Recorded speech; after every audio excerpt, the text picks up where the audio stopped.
Hello student, स्वागत है आपका आज हमारे वीडियो में। आज हम अध्याय 6 निर्देशांक ज्यामिति कोऑर्डिनेट ज्यामिति को पढ़ने वाले हैं। तो इसमें आज हम देखेंगे कि किस तरह से आपका जो ग्राफ है उसको हम निरूपित करते हैं। आप इसे पिछले कक्षा में भी पढ़ चुके हैं और यहाँ पिछले अध्याय 2 में भी पढ़ चुके हैं। तो आइए देखते हैं इसके बारे में आगे क्या दिया गया है। ये आपका एक मैदान है और इसे हम एक मैदान को या इसको हम समझ सकते हैं खेल का मैदान है। तो इसे हम क्या कर सकते हैं, इनको अलग अलग भागों में डिवाइड कर सकते हैं। इस तरह ये हमने डिवाइड कर दिया। ये आपका इसे हम कहेंगे अक्ष, ये हमें अक्ष कहते हैं इसको हम। और अक्ष का मतलब होता है समतल पर खींची गई दो परस्पर लंबवत रेखाएं, यानी कि ये एक दूसरे की क्या है, लंबवत है। तो इसे हम क्या कहेंगे, अक्ष कहेंगे। अब हम चलते हैं ग्राफ में, देखते हैं कि ग्राफ में किस तरह से इस अक्षों का प्रयोग किया जाता है। ये हम ग्राफ पेपर में एक्स अक्ष और वाई अक्ष बना लिए हैं। एक्स अक्ष मतलब जो हमारा क्षैतिज है, क्षैतिज यानी कि जो इस दिशा में है इसे हम क्या बोलेंगे, क्षैतिज, और इसी को हम एक्स अक्ष कहेंगे। और जो हमारा ऊर्ध्वाधर है यानी कि खड़ी रूप में है इसे हम क्या कहेंगे, वाई अक्ष यहाँ पर कहेंगे। और इनके जो कटान बिंदु है यानी कि एक्स अक्ष और वाई अक्ष, तो एक्स अक्ष और वाई अक्ष का जो कटान बिंदु है इसे हम कहते हैं मूल बिंदु, और इसे हम क्या करते हैं, ओ से दर्शाते हैं। ये हमारा क्या है, मूल बिंदु, हम इसे कह सकते हैं मूल बिंदु या ओरिजिन पॉइंट भी बोल सकते हैं। फिर आते हैं, अब इसमें क्या क्या चीज़ें होती है। तो ये बहुत सारे पॉइंट्स को मिलाने के लिए बनाया गया है और इसी पॉइंट को कार्तीय बिंदु कहा जाता है। तो यहाँ पर हम देखते हैं सबसे पहले तो कि इस जो अक्ष में जो डिवाइड हुआ है, तो डिवाइड होने के बाद क्या क्या निर्माण हुआ। तो सबसे पहले तो हम देखते हैं कि ये 4 हिस्से में डिवाइड हो गया, 1 2 3 4। तो हम इसका नामकरण भी कर सकते हैं, फर्स्ट, सेकेंड, थर्ड और यहाँ पर फोर्थ। ये 4 भाग में डिवाइड हो गया और हर एक भाग को हम यहाँ पर कहते हैं चतुर्थांश। तो चतुर्थांश यानी कि क्वाड्रेंट, क्वाड्रेंट भी हम यहाँ पर बोल सकते हैं, क्वाड्रेंट। तो इस तरह से हम यहाँ पर इसको बता सकते हैं और हर एक भाग को हम चतुर्थांश बोलेंगे। तो ये 4 चतुर्थांश हो जाते हैं, यानी कि एक ग्राफ में 4 चतुर्थांश होता है।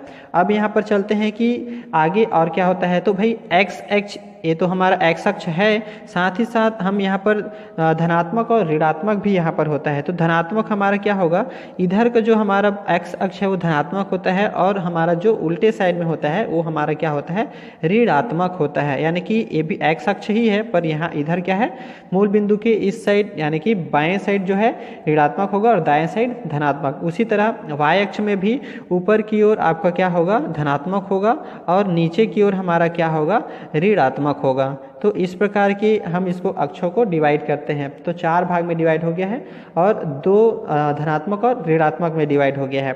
अब यहाँ पर देखते हैं कि इस अक्षांश में आपका इस चतुर्थांश में क्या चीज़ यहाँ पर दिखाया जा रहा है। तो देखो, इस पॉइंट में जो भी बिंदु यहाँ पर डिनोट होगा वो सिर्फ एक्स अक्ष धनात्मक है तो एक्स का धनात्मक आएगा, पहला अंक धनात्मक होगा। दूसरा वाई अक्ष भी यहाँ पर धनात्मक है तो इधर आने वाली सभी जो चीज़ें हैं वो क्या होंगे, धनात्मक होंगे। यानी कि यहाँ पर जो बिंदु आएगा उसे हम धनात्मक ही बोलेंगे, यानी कि धनात्मक चतुर्थांश है। और इसे हम ध्यान रखना है कि सबसे पहले हम यहाँ पर जो भी पॉइंट लिखेंगे वो हमारा क्या रहेगा, एक्स का पॉइंट रहेगा, यानी कि एक्स अक्ष के लिए पॉइंट रहेगा। फिर सेकंड जो हमारे यहाँ पर प्लस का जो चिन्ह है, यानी कि यहाँ पर जो भी अवयव यानी कि बिंदु आएगा उस बिंदु के लिए हम वाई का जो वैल्यू रहेगा उसको डिनोट करेंगे। यानी हमेशा देखिएगा कि पहले एक्स अक्ष का ही बिंदु यहाँ पर डिनोट होगा और दूसरा हमारा वाई अक्ष का ही रहेगा। चाहे आप किसी भी चतुर्थांश में इसको लिखें, पहले एक्स का मान फिर वाई का मान यहाँ पर लिखेंगे। अब देखते हैं आगे हमारा क्या होता है। एक्स अक्ष को हम यहाँ पर कहेंगे भुज और वाई अक्ष के लिए हम यहाँ पर कहेंगे कोटि। और जब दोनों मिलकर के जो बिंदु बनाते हैं या जो पॉइंट हमें मिलता है उसे हम क्या बोलेंगे, उसे निर्देशांक कहलाते हैं। जैसे कि हम यहाँ पर डिनोट कर लेते हैं, एक बिंदु यहाँ पर हम दर्शाते हैं 1 2 और 3, यहाँ पर लिख सकते हैं 1 2 3। और इसी तरह हम इधर भी एक बिंदु ले लेते हैं। इधर हमारे पास क्योंकि जगह नहीं है इसलिए हम इधर क्या करेंगे, पॉइंट ले सकते हैं। तो 1 -1 होगा चूँकि ऋणात्मक दिशा में है, यहाँ पर -2, यहाँ पर -3। तो इस तरह से हमारा क्या हो जाएगा कि हम यहाँ पर संख्याओं को दर्शा सकते हैं। अब मान लो हम एक्स अक्ष और वाई अक्ष दोनों को किसी पॉइंट पर मिलाते हैं, जैसे कि हमने यहाँ पर 2 पॉइंट से यहाँ पर मिलाना स्टार्ट कर देते हैं। तो इस तरह हम यहाँ पर देख रहे हैं 2 पॉइंट से हम कहाँ पर गए, तो ये 3 वाला पॉइंट पे हम आ गए। तो इस तरह हम देख रहे हैं कि 3 वाले पॉइंट में मिला। तो अब हमें यहाँ पर बिंदु क्या मिल रहा है, देखिए ये जो बिंदु है दोनों के मिलने से क्या मिल रहा है, हमें निर्देशांक बिंदु मिल रहा है। निर्देशांक बिंदु यानी कि हम यहाँ पर लिखेंगे x और y का मान, यानी कि सबसे पहले x का मान हम यहाँ देख रहे हैं, चूँकि क्या है ऋणात्मक दिशा में, तो x का मान क्या आया, ऋण 2। तो हम इस बिंदु के लिए लिखेंगे ऋण 2। फिर y का मान हमें यहाँ पर भरना है, तो y का मान कहाँ पर गया, तो 3 पे। तो 3 यहाँ पर आपका दिया गया है 3। तो इस तरह से जो हमें बिंदु मिलता है इसे हम क्या बोलेंगे, निर्देशांक बिंदु कहेंगे। और उसी तरह आपका ये जो मूल बिंदु है, चूँकि यहाँ पर कटान क्या है, दोनों के लिए शून्य ही है। y अक्ष में यहाँ पर आपका ये क्या है, शून्य है, और x अक्ष के लिए भी यहाँ पर आपका ये शून्य है। तो ये हम इसे भी जब निर्देशांक बिंदु के रूप में दर्शाएंगे तो इसे 0 के रूप में दर्शाएंगे, चूँकि x का पॉइंट 0 और y का पॉइंट भी 0। तो इस तरह हम निर्देशांक ज्यामिति में आपके जो ग्राफ है उसको समझ सकते हैं, और आगे इसी प्रकार से हम सवालों को आसानी से हल कर सकते हैं। तो चलिए हम चलते हैं प्रश्नावली पर, कुछ सवालों को यहाँ पर देखते हैं।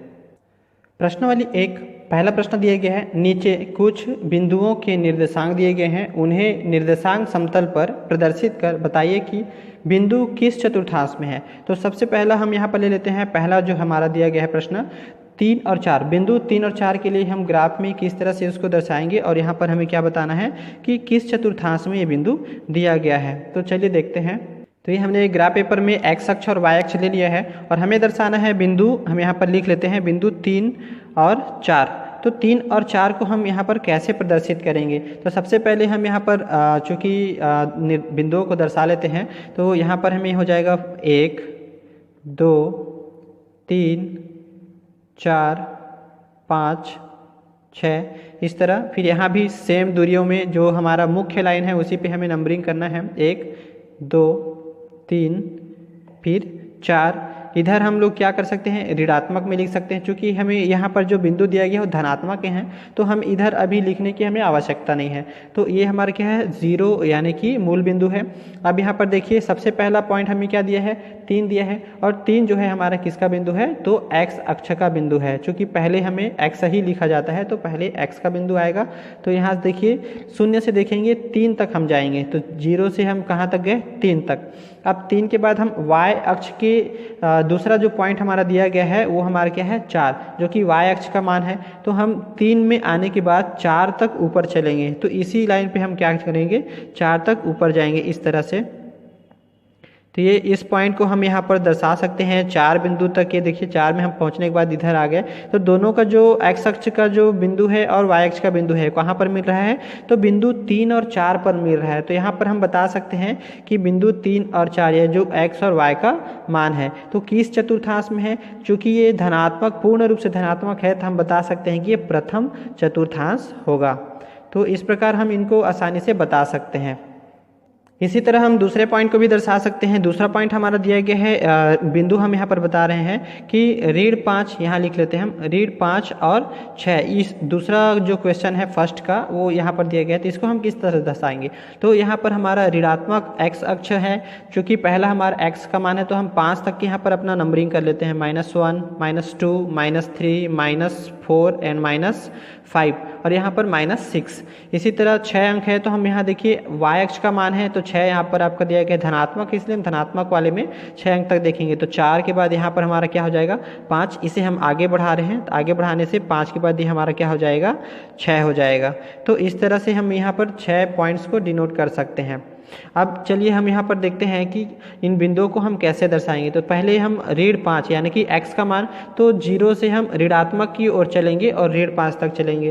तो 0 से ऋणात्मक 5 यानी कि यहाँ पर पहुँच गए। अब यहाँ से पहुँचने के बाद हम y अक्ष को देखते हैं कि मान कितना दिया है, 6 दिया गया है, तो 6 हम y की दिशा में चलेंगे। तो 6 अंक हम यहाँ पर क्या करेंगे, y की दिशा में 6 तक आप ऊपर चलिए। इस तरह से आपको मिलाते चलना है, और मिलाने के बाद आपको 6 वाले जो पॉइंट है वहाँ पर रुकना है, और इधर से 6 का जो पॉइंट है वो कहाँ तक, किधर मिलेगा, तो x अक्ष में यानी कि क्षैतिज में हमें चलते हुए यहाँ पर बिंदुओं को क्या करना है, मिलाना है। इससे x और y अक्ष क्या हो जाएंगे, मिलेंगे। तो ये जो हमारा जो कटान बिंदु यहाँ पर मिल रहा है इसी को हम क्या बोलेंगे, -5 और 6 बोलेंगे, यानी कि ये हमारा x और y का निर्देशांक बिंदु है। और ये हम बताएंगे कि ये कौन सा चतुर्थांश में है। तो चतुर्थांश हमारा क्या है, ये हमारा दूसरा चतुर्थांश है जिसमें ऋण और प्लस होता है, यानी कि माइनस एंड प्लस। यहाँ सेकंड चतुर्थांश हम इसको बोलेंगे, दूसरा चतुर्थांश। तो इस प्रकार आप बाकी शेष 2 सवाल और दिए हैं, इसको भी इसी तरह से आप डिनोट कर सकते हैं ग्राफ में। चलिए हम देखते हैं कुछ दूसरा प्रश्न।